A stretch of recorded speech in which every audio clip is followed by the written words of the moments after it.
Aloha, namaste. My name is Janapati Das. Welcome to the Bhagavad Gita as it is class. Please accept my respects, everyone, and let me take this opportunity to offer my most humble obeisances unto my spiritual teacher, Jagaguru Siddhaswarupananda Paramahamsa Srila Prabhupada. May I forever have my head at your lotus feet, and may your mercy please through your mercy, just please give me the vision to be able to adequately teach the Bhagavad Gita and Bhaktivedanta's words. Offer my respectful obeisances unto my spiritual grandfather, A.C. Bhaktivedanta Swami Prabhupada, and thank him for his continued mercy as my dear spiritual grandfather. Jaya Srila Bhaktivedanta Swami Prabhupada, Jaya Srila Prabhupada. We are going to start off with some kirtan, hearing and chanting of Krishna's names. So please join along.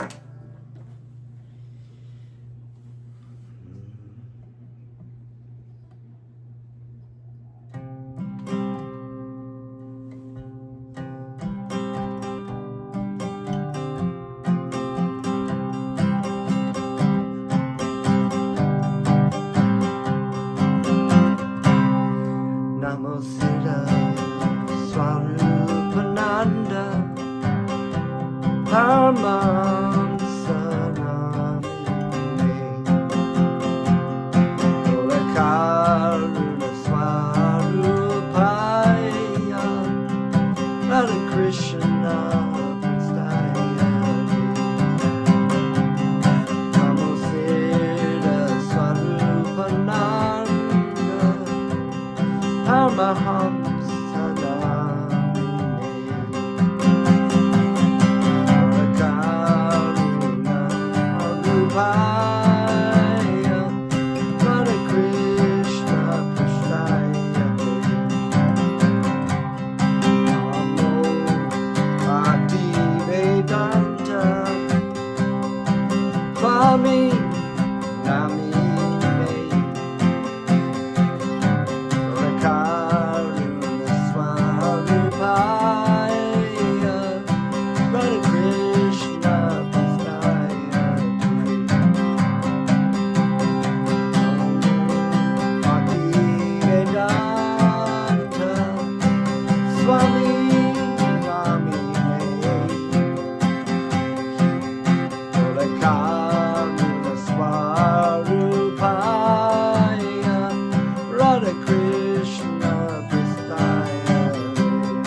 Rama Rama Hare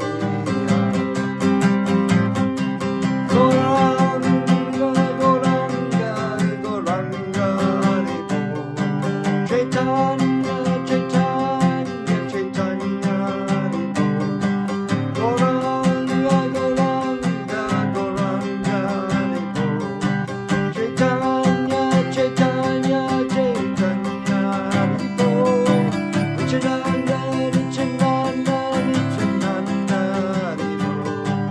Nityananda Nityananda Nityananda Hare Nityananda Nityananda Nityananda Hare Nityananda Nityananda Nityananda Hare Nityananda Nityananda Nityananda Hare Jaya Gurudeva Jaya Srila Prabhupada Jaya Jaya Gurudeva Jaya Jaya Srila Prabhupada Jaya Jaya Gurudeva Jaya Jaya Srila Prabhupada Jaya Jaya Gurudeva Jaya Jaya Srila Prabhupada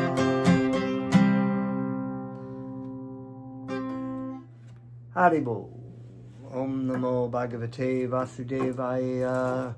I was born in the darkness of ignorance, and my spiritual master opened my eyes with the torch of knowledge. I offer my respectful obeisances unto him. Jai Shri Prabhupada.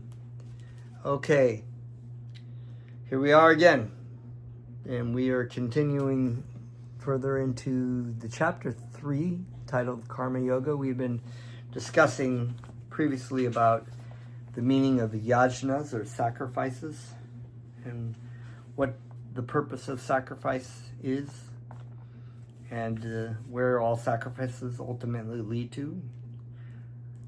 And the name Krishna, one of the names of Krishna is Yajna, which is the word for sacrifice, because Krishna is capital Y, capital Y, the source of all sacrifices.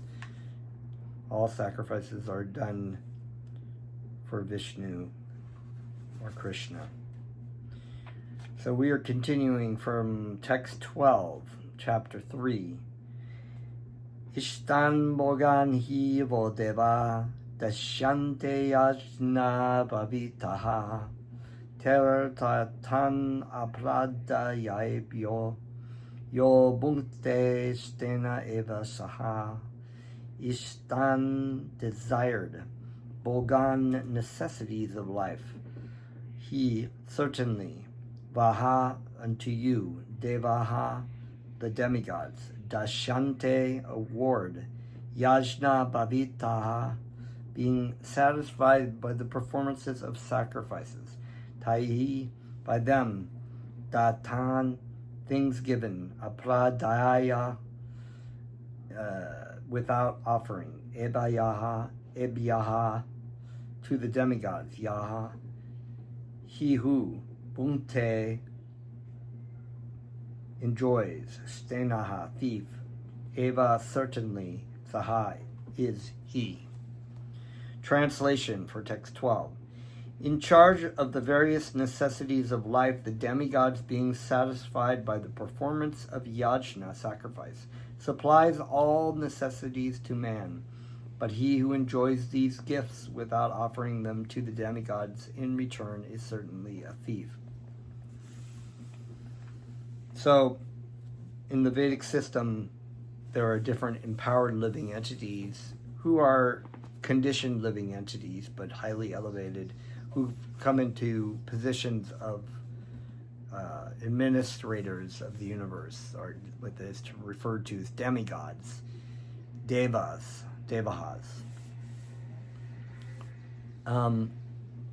This can be a misleading English translation because it gives the impression to many people that there are millions of different kinds of gods, and that there is not one God. But the Vaishnava Bhakti Yoga is a monism. There is only one Supreme Lord. There are, the Lord expands in many different kinds of incarnations and forms, but there is only one Supreme Lord and the living entities. Purport: the demigods are authorized supplying agents on behalf of the Supreme Personality of Godhead Vishnu. Therefore, they must be satisfied by the performance of prescribed yajnas. In the Vedas, there are different kinds of yajnas prescribed for different kinds of demigods, but all are ultimately offered to the Supreme Personality of Godhead. So that's an important point, that the demigods really cannot act without the sanction of the Supreme Personality of Godhead. When people would offer to the demigods, it was understood that the demigods would in turn offer it to Vishnu, offer it to Krishna. And those that did not, for example, Lord Indra, in the case of Govardhan Hill, you would say, well, if the residents of Vrindavan had decided not to offer the demigods, aren't they considered to be technically thieves? Because this, in the eye of Lord Indra, the resident demigod of the weather and heavenly planets and whatnot, King Indra, he had become puffed up by his power. But we are talking about Krishna's will. And Lord Indra felt like had forgotten momentarily in his power envy, I guess you could say, consumption of power, became puffed up and felt like, oh, this tiny boy Krishna and the residents, I'm going to inundate these foolish people that normally offer me this offering. So they forget that the yajnas, who are prescribed for demigods, are ultimately offered to the Supreme Personality of Godhead, Bhaktivedanta Swami Prabhupada saying. And Indra was thinking himself the Supreme, and realized that very quickly when he inundated Krishna's dear friends and parents and well-wishers of Vrindavan, his dearmost of gopis and cowherd boys, was being attacked by Lord Indra. Because Krishna knew what was going on, so he decided to show Indra kind of a lesson, as spiritual masters do. They have to kind of bop him on the head. But Lord Indra started to attack, and instead, Krishna could have easily just killed him, but instead he went and he protected it, because his devotees in Vrindavan cried for help from Krishna. When you know that everything that you basically have, the comparison is interesting. You have like the residents of Vrindavan who ultimately surrendered and cried to help, please protect me, please protect me, dear Krishna, protect our cows, protect the gopis and your friends, and protect us, please. And Indra, who is feeling like, I don't need protection, I am the protection of all people, I am the Supreme Lord. Well, Krishna, instead of going to kill Indra, which he could have done easily, just whatever, went to protect his devotees by easily, picking up the Govardhan Hill with his little pinky. He could have not even had to demonstrate the picking up of the Govardhan Hill. And he said, come under the protection of Govardhan Hill, right? Because we know the story of Govardhan, basically, that it's an expansion of Krishna, right? Govardhan Hill, he had said, let's have this offering to Lord Indra to Govardhan Hill, and to the cows and the brahmanas, and this sacrifice. We're going to have this great celebration, and I will eat it. He ate it in this form of Govardhan Hill. But he took the Govardhan Hill up with his little finger and protected the residents of Vrindavan from the assailant of Lord Indra. And Lord Indra was like, wow, because the kind of power that he had, he realized who he was dealing with, who it was really. And it was like, whoops, stop the inundation, stop it. Okay, now I gotta go beg my forgiveness, right? So, very wonderful story. We have that celebration coming up in the next few months, Govardhan Puj. I recommend, if you haven't heard that, you can go back into my Christian stories and hear about the pastimes of Govardhan Puj, Govardhan Hill. The story. So continuing, where was I?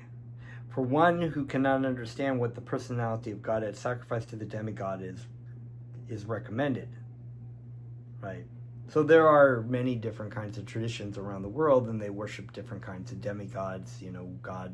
This god of the crops, the agricultural god, the god of the sun, the god of the, we have these demigods, basically the same demigod. Some have different names, right? We have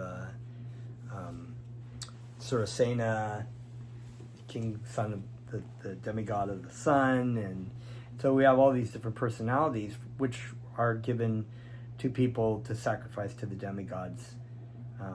Their recommendation, their acting in yajnas.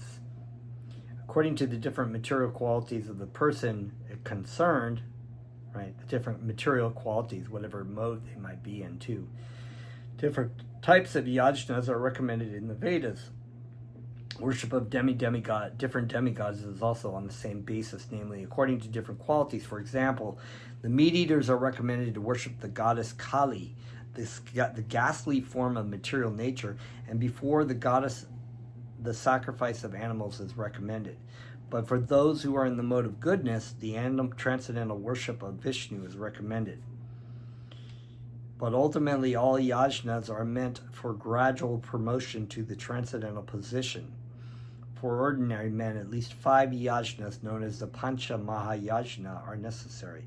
One should know, however, that all the necessities of life that the human society requires are supplied by the demigod agents of the Lord. No one can manufacture anything. Take, for example, all the eatables of human society. These eatables include grains, fruits, vegetables, milk, sugar, etc. for the person in the mode of goodness, and also eatables for the non-vegetarians like meats, etc., none of which can be manufactured by men. Then again, take, for example, heat, light, water, air, etc., which are all necessities of life. None of them can be manufactured by the human society.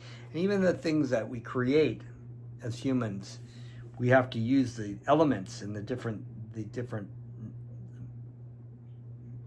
what is the word I'm thinking of? The different kind of raw materials in order to do those things. So we don't just pull those things out of nowhere. They're already supplied by the demigods. We just manipulate them and whatever, make beyond burgers. I don't know, it's like fake meat, right? Without the Supreme Lord, there can be no profuse sunlight, moonlight, rainfall, breeze, etc., without which no one can live. Obviously, our life is dependent on supplies from the Lord.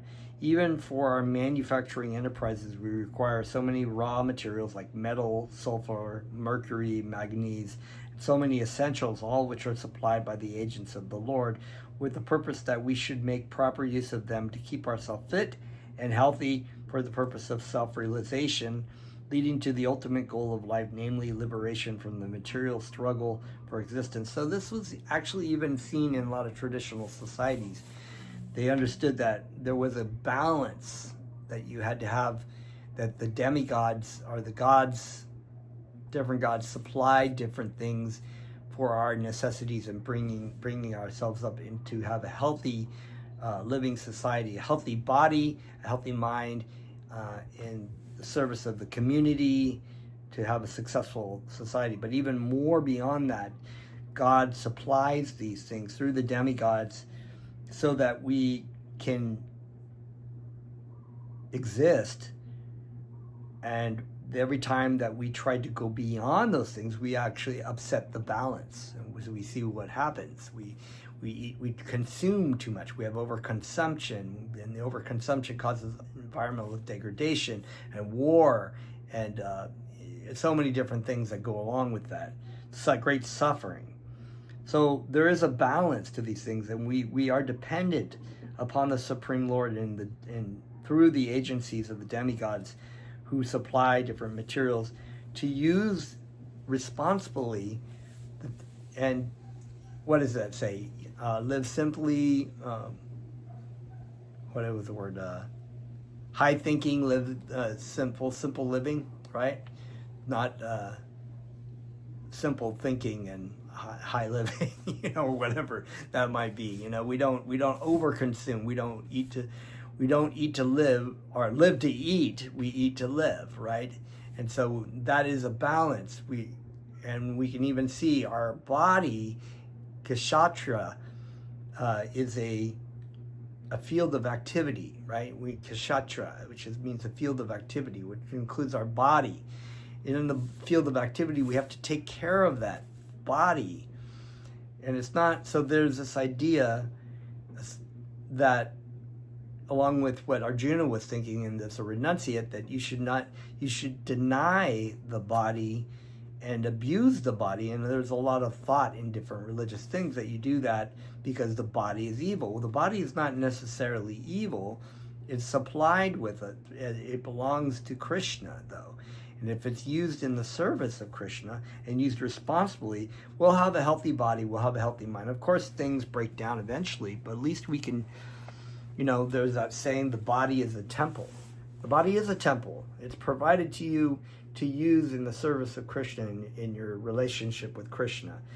So we have these things that are provided for us, the materials of fresh food that are in the mode of goodness, healthy vegetarian diet. Try not to, minimize junk food and things that will upset the field of activity, which can give us cancer or obesity, diabetes. And the body naturally does that because nature works that way. Nature works in a balance. When you're offset in a balance, then sickness and disease come in because of disease. The body is in out of balance. It's out of whack. You're abusing it because you want to overconsume to try to find this happiness in your life. So this is a really amazing thing that it's very deep. It's very, very meaningful when we think about these things that you would think, oh yeah, well, we got to worship Krishna and we reject the demigods. No, we understand the demigods are serving the Supreme Personality of Godhead, and we respect the demigods as devotees of God, doing their service for God. We offer our respects to them, but we don't mistakenly think that they are somehow on the same level, that all the gods are the same. That's the monist idea that you can basically pick you want to worship Kali or Krishna or Shiva or Rama or Durga, this and that, and this goddess and that god, and and it's all on the same level. We just pick and choose, and we just get bhakti, what they call bhakti, what they think is bhakti is devotion to our particular image of the all oneness. And then once we merge into that image, we've merged and we realize we're all one. That's not the right concept. These are all individual living entities, part and parcel of the Supreme Personality of Godhead. Krishna is the Supreme Personality of Godhead, and all living entities are subordinate to him. So very deep, very wonderful thing to reflect upon. But basically there are these things that we are dependent upon to survive in this world. So with the purpose of self-realization. So we keep our body healthy, we take care of our body, we eat well, we exercise, we do all these things, not as a purpose of enjoying what we, whatever, but the purpose of engaging in our self-realization, leading to the ultimate goal of life, namely liberation from the material struggle for existence. This aim of life is attained by performance of yajnas. If we forget the purpose of human life and simply take supplies from the agents of the Lord for sense gratification and become more and more entangled in material existence, which is not the which is not the purpose of creation, certainly we become thieves, and therefore we are punished by the laws of material nature. So in the Sri Ishopanishad, it is said in the first shloka that, or the first mantra, that everything animate and inanimate is owned and controlled by Krishna. And we should know, we know that we have a certain allocation given to us karmically in this life that we've been provided and loaned to. And we, basically what they're saying, we don't try to strive for beyond our allotted amount, because then certainly we become thieves, right? We are stealing, we're trying to steal, we're trying to hoard, we're trying to overconsume, and not materially that causes a problem with the balance of things, but spiritually that is also bad, because we are stealing from Krishna, we're stealing from Krishna's servants and devotees of the demigods, which they are kept in charge of their allotted amount. A society of thieves can never be happy because they have no aim in life other than just to try to, their aim in life is to try to so-called be happy by causing misery and stealing from other people, right? The gross materialist thieves have no ultimate goal of life. They are simply directed to sense gratification. So why do people steal things? They want to have a greater sense gratification. They want to have the things. They see somebody else has something, they want to have it, so they steal it. They are simply directed to sense gratification, nor do they have any knowledge of how to perform yajnas. Lord Chaitanya, however, inaugurated the easiest performance of yajna, namely the Sankirtan yajna, which can be performed by anyone in the world who accepts the principles of Krishna consciousness. A very simple sacrifice, right? Not hard to do. We did it. It's a lot of fun. Text 13. Yajna shishta shinnaha santo muchante sarva gilbishai punjante te tvagam papa ye panchanti atma karanat. Yajna shista, food taken after a performance of yajna. Ashinaha, eaters. Shanta, the devotees. Buchante, get relief from. Sarva, all kinds of. Kilbi shahi, sins. Punjante, enjoy. Te, they. Tu, but. Agam, grievous sins. Papa, sinners. Ye, those. Pachanti, prepare food. Atma karanat, for sense enjoyment. Translation, text 13. The devotees of the Lord are released from all kinds of sins because they eat food which is offered first for sacrifice. Others who prepare food for personal sense enjoyment verily eat only sin. So a very important point. So even the demigods, it was understood that when you were offering food, grains, and things, that great benediction would come upon you. Like the residents of Vrindavan were trying to please Lord Indra so that he would supply a proper amount of rain and nice weather for a good, bountiful harvest for society. And this was how things were done. Nowadays, nobody, nowadays they just don't believe in demigods. They just think they're make believe, right? So they basically just eat what they got and don't offer anything. So this idea of offering and prayer is versus not doing anything. It also, as a society, it makes you grateful and respectful to the fact of receiving benedictions and gifts from people. It makes you grateful.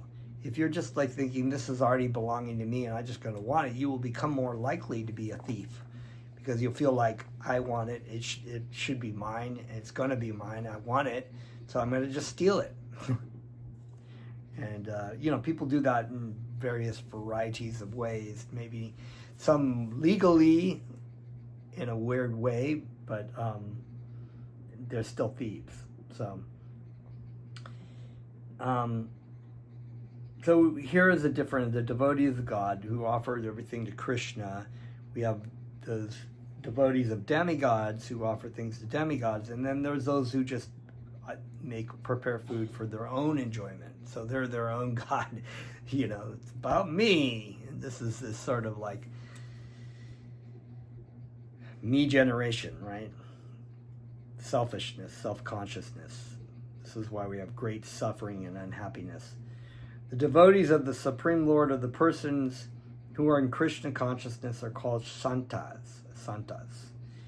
And they are always in love with the Lord as it is described in the Brahma Samhita.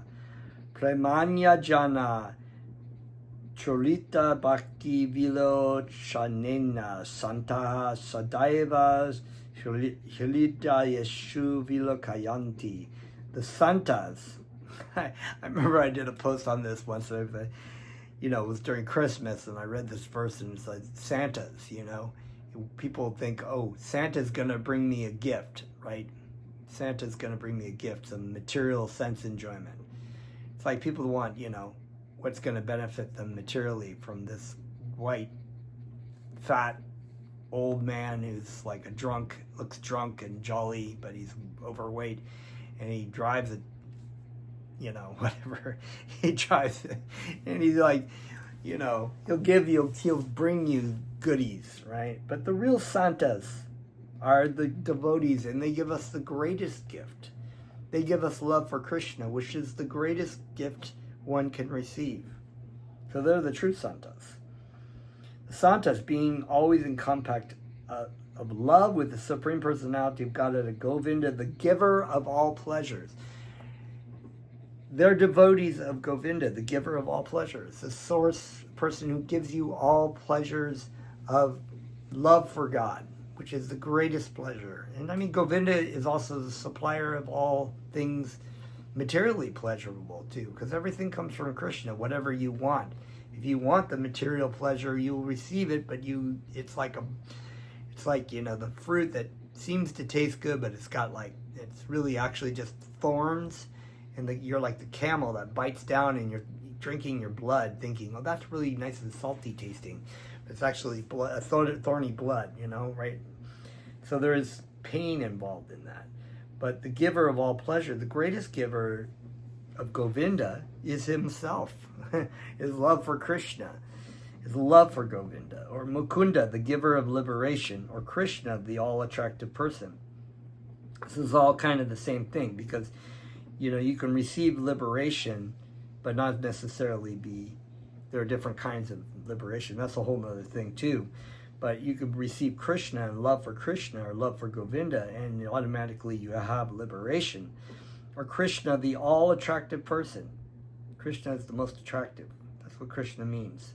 The most attractive. God is the most beautiful. He is the most attractive to what we want. Cannot accept anything first without offering it to the Supreme Person. So we receive things. Maybe sometimes people offer us things, here are some flowers. We offer it immediately to Krishna. And even as we were saying, like the demigods will offer to the Supreme Lord what is offered to them. Similarly, the devotee of Krishna will always offer it not only to Krishna, but to his spiritual master. But his spiritual master will offer it to his spiritual master. It's like they offer it all the way back. So this is very wonderful when you receive prasadam, mahaprasadam, because it's handed all the way down the disciplic line. Therefore, such devotees always perform yajnas in different modes of devotional service, such as shravanam, kirtanam, smaranam, acharanam. And these performances of yajna keep them always aloof from all kinds of contamination of sinful association of in the material world. So the 9 forms of devotional service, of which they've mentioned here, shravanam, hearing, kirtanam, chanting or repeating, smaranam, remembering, Acharanam, worshiping the deity, and there's more. They're not all listed here, but there's making friends with Krishna and giving your life to Krishna and serving Krishna. And these performances of yajna keep them always aloof from all kinds of contamination of a sinful association in the material world. Others who prepare food for self or sense gratification are not only thieves, but they are also the eaters of all kinds of sins. So you're eating sin because you're eating the karmic reaction. You haven't offered this to Krishna. It's basically still attached with the karmic reactions of how that food was produced and whatnot. But once it's offered to Krishna, it's like that iron rod put in the metal, put in the fire. It transforms from metal to the fire. In other words, the food, the material elements of that, it becomes spiritualized, and so then you're eating. It's like eating Krishna. It's the same as Krishna. Prasadam is Krishna. It's very wonderful and powerful. How can a person be happy if he is both a thief and sinful? It's not possible. No, it's not. None of these people are really happy. Therefore, in order for people to become happy in all respects, they must be taught to perform the easy process of Sankirtan Yajna in full Krishna consciousness. Otherwise, there can be no peace and happiness in the world. This is why the prime benediction for humanity is the hearing and repeating of Krishna's names. Lord Chaitanya Mahaprabhu, in his greatest mercy upon the fallen souls, has given us the process so wonderful, so enjoyable and exciting, and not difficult to perform. That is really all we need to come to Krishna, love for Krishna, is hearing. You could be living a completely sinful life, not following any of the regulative principles, and you hear chanting, and it attracts you. It attracts you, and this is why it's said that when you come into the process of practicing sadhana bhakti, we come with whatever baggage we have. It's not expected like, oh, you eat meat and you're living a sexual life, or you're using drugs or drinking alcohol, or you're gambling. You're not eligible to chant kirtan. No, anybody can. It said just come and chant, and that is really very attractive. You look at the two drunken former brahmanas, Jagai and Madai. They were given the greatest. They were the most fallen. They were the most fallen, right? And so when they would go to stand by the Sankirtan parties that Lord Chaitanya and Nityananda and all the devotees were doing, they would be outside drinking. But they would be like chanting along, Hare, Hare, Hare, Hare Krishna, making kind of fun. But they were becoming purified from that. So, very wonderful. Otherwise, there can be no peace and happiness. Therefore, for people to become happy in all respects, they must be taught to perform the easy process of Sankirtan Yajna in full Krishna consciousness. Otherwise, there can be no peace or happiness in the world. That's a succinct and right to the point statement. All they need is kirtan. Otherwise, they will not find any peace or happiness. No matter, it's just like we read that verse before. How can there be any happiness without peace? There can be no peace without any kind of happiness, or no happiness without any peace. So, text 14. Anad bhavanti bhutani parjadyad anna sambhavaha yajnad bhavati parjanyo yajna karma samudbhavaha. Anand, from grains. Bhavanti, grow. Bhutani, the material bodies. Parjanyat, from rains. Anna, food grains. Sambhavaha, are made possible. Yajnat, from the performance of sacrifice. Bhavati, become possible. Parjanyaha, rains. Yajna, performance of yajna. Karma, prescribed duties. Samudbhavaha, are born of. Translation, text 14. All living bodies subsist on food grains, which are produced from rains. Rains are produced by performance of yajna, sacrifice, and yajna is born of prescribed duties. Purport. Srila Baladev Bhushana, a great commentator on the Bhagavad Gita, writes as follows. Wow, it's a long verse. Okay, here we go. Ye indrayanga tayavashtitam yajnam sarveshvaram vishnum abhyachya tachesham ashnanti tena tadeya yantram sampadayanti te santa sarvesh Vishvarasha Bhakta Sarva Kilvishari Shar Anandi Kala Vidar Hire Atmana Bhava Pratibanda Kar Nilhi Aihi Paper Vimuchante. Wow, okay. A lot of Sanskrit. The Supreme Lord, who is known as the Yajna Purusha, the controller of all sacrifices, basically, or the personal beneficiary of all sacrifices, right? Yajna Purusha is the controller, supreme controller, or controller. Yajna is sacrifice. And this is the personal beneficiary of all sacrifices. So is the master of all demigods who serve him as the different limbs of the body serve the whole. Demigods like Indra, Chandra, Varuna, etc. are appointed officers who manage material affairs, and the Vedas direct sacrifices to satisfy these demigods so that they may be pleased to supply air, light, and water sufficiently to produce food grains. Yeah, scientists think that just things kind of fly around, and just so happens that there's this great perfect system that came out of nothing, just happenstance, I think that's the word. They just, the gravity came into place, and all these structures came on the body, and all the life on Earth, and just kind of came out of nowhere, and with people different things bumping into each other, and changing, right? But no, they're just like you have a company, and the company has to have certain positions of like lower managers and different workers to support the system.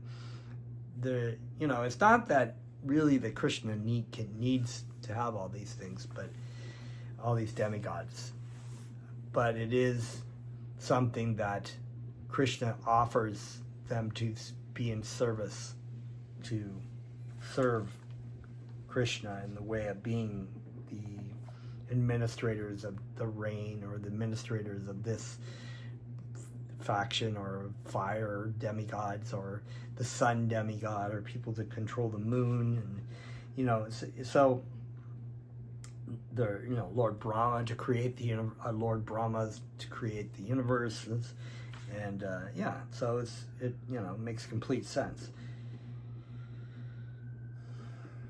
For this reason, the devotees of the Lord who are in Krishna consciousness. Okay, so wait a minute, I backed up a little bit there. In the Vedas, direct sacrifices to satisfy these demigods so they may be pleased to supply air, light, and water sufficiently to produce food grains. When Lord Krishna is worshipped, the demigods, who are different limbs of the Lord, are also automatically worshipped. Therefore, there is no separate need to worship the demigods. So that is a point that was brought up in the Govardhan story. Krishna was like, you don't need to worship these demigods. That was the point. You don't need to. It's a purpose for a certain particular consciousness of people to be able to give them an opportunity to offer sacrifices to demigods.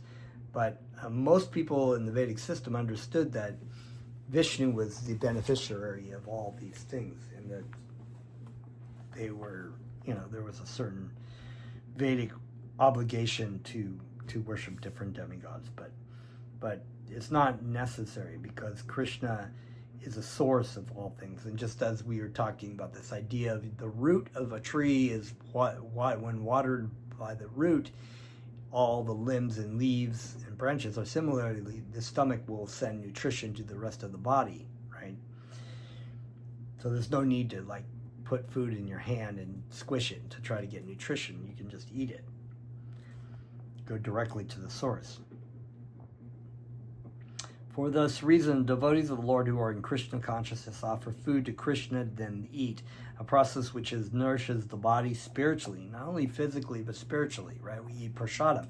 We offer our food to Krishna, and then we enjoy it as being eaten by Krishna.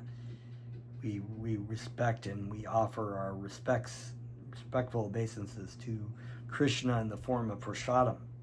So this is why Bhaktivedanta Swami Prabhupada, I saw this video of how he was very conscious about and it's said that when you eat prasadam, especially Mahaprasadam, you shouldn't be focused on other things. You should be focused on eating the food. In fact, there's even a prayer, Sharira, what's it called? Sharira, I gotta remember that prayer. I forgot. I used to know it, but there is a prasadam prayer too, which I have to rememorize, but that you will say before eating food as well, eating the prasadam. For this reason, okay, so I read that. By such action, not only are past sinful reactions in the body vanquished, but the body becomes immunized to all contamination of material nature. When there is an epidemic disease, an antiseptic vaccine protects a person from the attack of such an epidemic. I know personal devotees of God, devotees of Krishna, who were straight up materialists. And because they were given prasadam, or they ate prasadam consistently, they became very nice devotees of Krishna because of that. So, very wonderful. Process of offering your food. So you can offer your food. Try and offer it to Krishna before you eat it. It's also a great way to just remember to be grateful for the things that Krishna provides you in this material world. It's, of anything, it's a great way to be grateful for the things that you receive in this material world to use. Similarly, food offered to Lord Vishnu and then taken by us makes us sufficiently resistant to material affection, and one who is accustomed to this practice is called the devotee of the Lord. Therefore, a person in Krishna consciousness who eats only food offered to Krishna can counteract all reactions of past material infections, which are impediments to the progress of self-realization. On the other hand, one who does not do so continues to increase the volume of sinful reaction, and thus prepare his next body to resemble hogs and dogs, and suffer the resultant reactions of all sins. The material world is full of contaminations, and one who is immunized by accepting prasadam of the Lord, food offered to Vishnu, is saved from the attack, whereas one who does not do so becomes subjected to contamination. Food grains or vegetables are factually eatables. The human being eats different kinds of food grains, vegetables, fruits, etc. Animals eat the refuse of the food grains and vegetables, grass, plants, etc. Human beings who are accustomed to eating meat and flesh must also depend on the production of vegetation in order to eat the animals. Therefore, ultimately, we have to depend on the production of the field and not on the production of big factories. The field production is due to sufficient rain from the sky, and such rains are controlled by demigods like Indra, sun, moon, etc., and they are all servants of the Lord. The Lord can be satisfied by sacrifices, therefore, and one who cannot perform them will find himself in scarcity. That is the law of nature. Yajna, specifically the Sankirtan Yajna, prescribed for this age must therefore be performed to save us at least from scarcity of food supply. So you do see this with famines and whatnot, that the offering to demigods is no longer happening. So this is causing problems. And So I think we will end off there, and we will bring it next time. Thank you very much. Haribo.